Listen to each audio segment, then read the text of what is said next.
भक्तजनों, जय सिया राम। आप सभी लोगों का आध्यात्मिक भक्ति ज्ञान चैनल में बहुत बहुत स्वागत है, हार्दिक अभिनंदन है।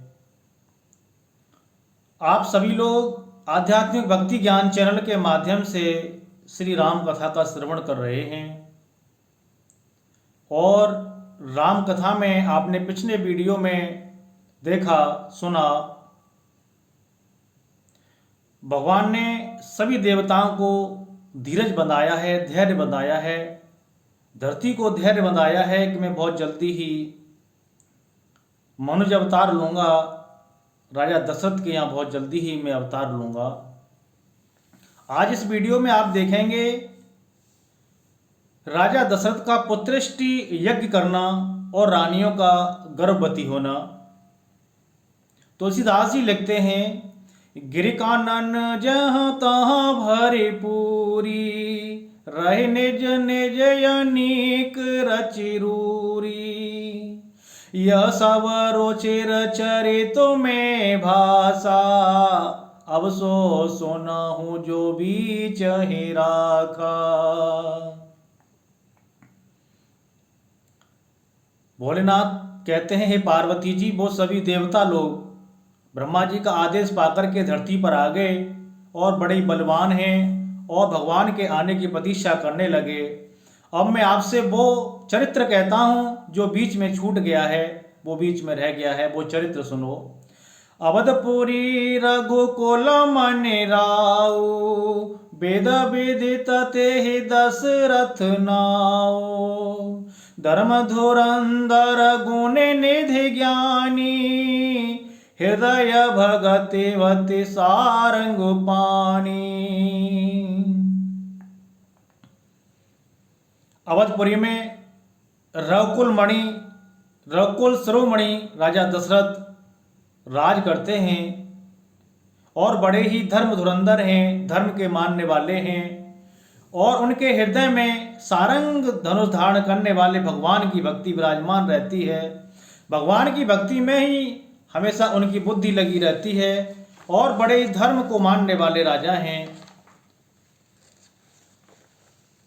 कौशल्यादि नारी प्रिय सब आचरण पुनीत, पति अनुकूल प्रेम दृढ़ हरि पद कमल विनीत।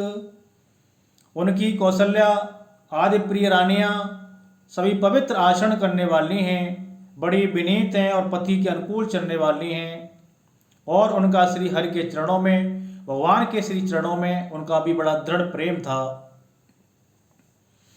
एक बार भूपति मनु माही, भैगिलानि मोरे सुत नाही।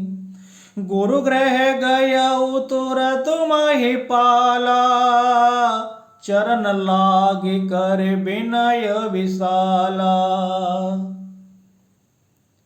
एक बार राजा दशरथ जी के मन में बड़ी ही गिलानी हुई कि मेरे कोई पुत्र नहीं है, मेरे कोई सुत नहीं है, और वो तुरंत ही गुरु के घर गए, गुरु वशिष्ठ जी के यहाँ पर गए और उन्हें अपना पूरा दुख कह सुनाया, पूरा संकट कह सुनाया और बोले, गुरुदेव, ये मेरे मन में बड़ा भारी दुख है कि मेरे कोई पुत्र नहीं है।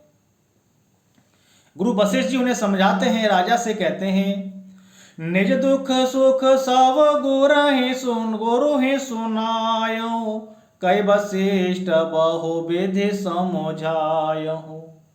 धरहु धीर हो हहि सुत चारी, त्रिभुवन विदित भगत भयहारी। राजा दशरथ जी को गुरु वशिष्ठ जी ने बहुत समझाया है और कहा है, हे राजन, धीरज धारण करो, धैर्य धारण करो, बहुत जल्दी ही जगत पिता परमात्मा, तीनों लोग जिनको जानते हैं और जो सेवकों को सुख देने वाले हैं, वो जल्दी ही आपके यहाँ जन्म लेंगे और आपके 4 पुत्र होंगे। आपको बिल्कुल भी घबराने की जरूरत नहीं है। हे राजन, धैर्य धारण करो। उसके बाद गुरु वशिष्ठ जी ने क्या किया, श्रृंगी ऋषि वशिष्ठ बोलावा, पुत्र काम शुभ जग करावा। भगति सहित मुनि आहुति दीने, प्रगटे अगिन चरु कर लीने। गुरु वशिष्ठ जी ने श्रृंगी ऋषि को बुलाया है और श्रृंगी ऋषि से कहा है कि आप पुत्रेष्ट यज्ञ करो। और श्रृंगी ऋषि महाराज ने पुत्रेष्ट यज्ञ किया है और आहुति दी है सभी राजाओं ने और गुरुओं ने। और यज्ञ संपन्न होने के बाद अग्निदेव प्रकट हुए हैं और अग्निदेव अपने हाथ में खीर लेकर के आए हैं और खीर राजा को दिया है। जो वशिष्ठ का सुहृदय बेचारा, सकल काजुवा सिद्ध तुम्हारा। यह विवाट देहु नृप जाई, जथा जोग जेहि भागु बनाई। अग्निदेव ने कहा, हे राजन, गुरु वशिष्ठ जी के मन में जो था, गुरु वशिष्ठ जी ने आपसे जो कहा था वो सब सत्य वचन होने वाले हैं। ये खीर ले जाओ और इस खीर के भाग बना के सब रानियों को खिला दो, सब रानियों को बांट दो। अग्निदेव ने राजा दशरथ जी से ये बात कही है। तब दृश्य भये पावक, सकल सबोहि समुझाए। परमानंद मगन नृप, हर्षन हृदय समाए। इतना कहकर के अग्निदेव तो अंतर्ध्यान हो गए हैं। और उसके बाद राजा दशरथ जी बड़े ही उत्सुक हो गए हैं, बड़े ही खुश हो गए हैं, बड़े ही प्रसन्न हो गए हैं और उस खीर को लेकर के रानियों के पास आए हैं। तवहि राय प्रिय नारे बोलाई, कौशल्यादि तहाँ चली आई। अर्धभाग कौशल्या दीना, उभय भाग आधे कर लीना।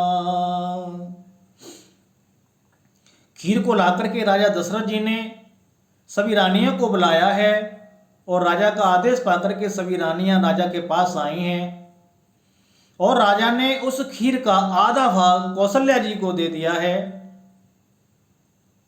आधा भाग कौशल्या जी को दे दिया है। और वो आधा जो भाग बचा उसमें से दो हिस्से किए हैं, दो भाग किए हैं।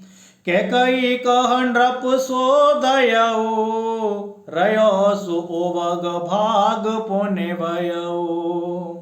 कौशल्या के कई हाथ धरि, दीन सुमित्र मन प्रसन्न करि।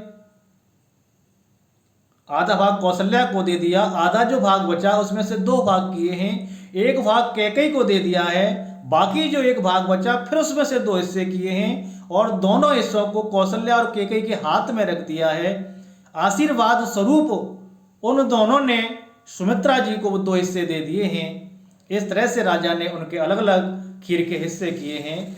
और तुलसीदास जी लिखते हैं, वो खीर खाकर के सभी रानियां, यह विधि गर्भ सहित सब रानी, वहीं हृदय हर्षित सुखवारी।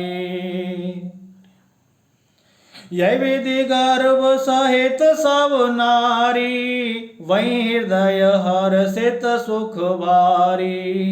जा दिन ते हरि गर्भ आए, सकल लोक सुख संपत्ति छाए। और उस खीर को खाकर के रानियां गर्भवती हो गई हैं। और तुलसीदास जी लिखते हैं कि जिस दिन से हरि गर्भ में आए हैं, भगवान श्री हरि गर्भ में आए हैं, गर्भ का आभास माँ को हुआ है, उसी दिन से सभी लोकों में सुख शांति और संपत्ति छा गई है। ऐसा भगवान का प्रभाव है, ऐसा भगवान श्री हरि नारायण का प्रभाव है। मंदिरों में है सब राज है रानी, शोभाशील तेज की खानी। सुख जुत कछुक काल चले गयऊ, जे प्रभु प्रगट सु अवसर भयऊ। इस प्रकार से सभी रानियां शोभा की खानशील और सुंदर सभी रानियां महलों में रहती हैं, मंदिरों में रहती हैं। इसी प्रकार कुछ समय बीत गया और उसके बाद वो समय आ गया जब भगवान श्री राम का, भगवान श्री हरि का, भगवान श्री विष्णु का, भगवान श्री नारायण का अवतार होने वाला है।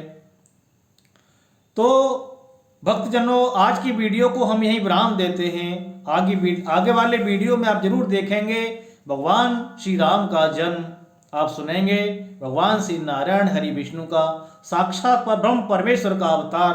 आप अगले वीडियो में जरूर देखें, जरूर सुने और हमारे चैनल को ज़्यादा से ज़्यादा सब्सक्राइब करें और हमारे चैनल से जुड़े रहें। जय श्री राम।